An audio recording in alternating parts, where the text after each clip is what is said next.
You know what? I've got a headache. Let's just get this over with.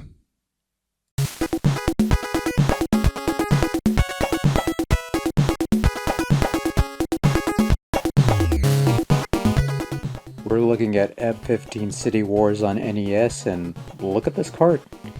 I'm almost tempted to say that we've reached the lowest of low points in NES gaming.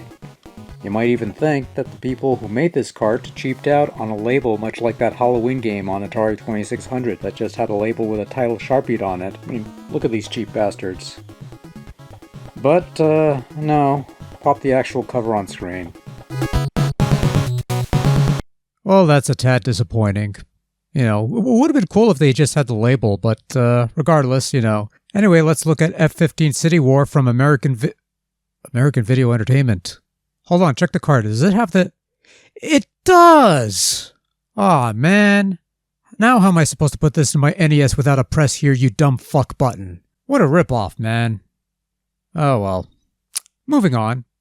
Right, so here's the big introduction to F-15 City War, released in 1990 for your Nintendo Entertainment System from American Video Entertainment and Ideatech, and listen to that awesome title music.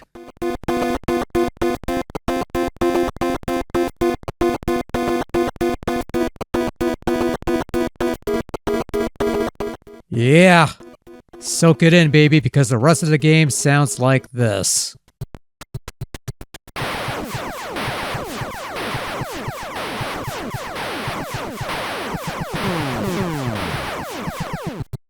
I am truly inspired with confidence that what I'm about to play here today is nothing less than pure gaming perfection.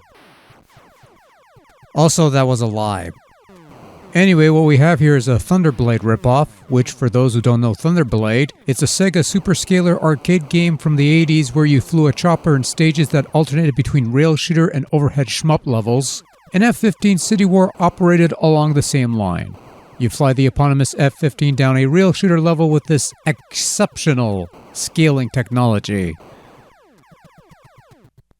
And you shoot various targets in these overly long levels until you eventually reach the end boss, which is usually a big ship that shoots lots of fireballs and take a lot of hits to die.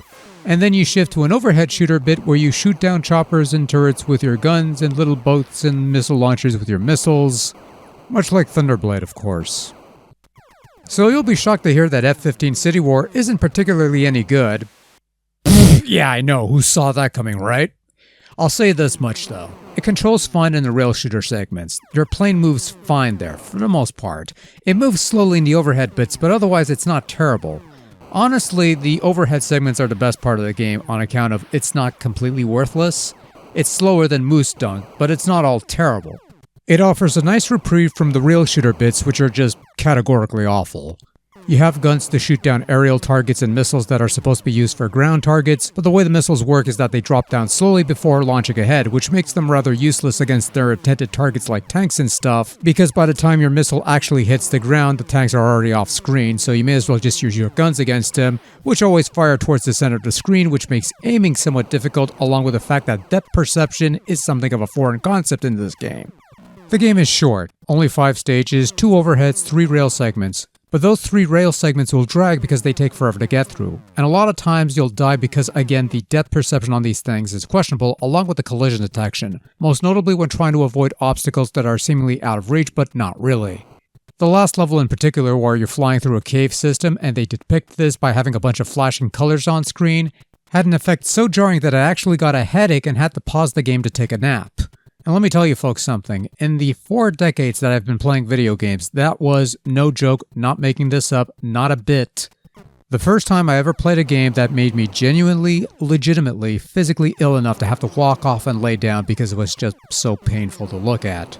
So I don't know, make of that what you will, but these are not pretty to look at in any way, shape, or form. Now see, this is the chance you take when diving into these unlicensed Nintendo cartridges. Unless it's from a Tengen or a Codemasters, more often than not you'll run into these cartridges bearing games that are not particularly good. And F-15 City War, while not particularly good, is at least somewhat playable despite its poorly conceived rail shooter segments. And if you make it that far, the overhead bits aren't too bad. Not great, but not bad. That doesn't mean you should go out of your way to play this thing, though. Whatever F-15 City War attempts to do has been done better elsewhere on more capable hardware, and that's probably where you ought to look if you want to play this style of game. Save yourself the headache and don't bother with this one.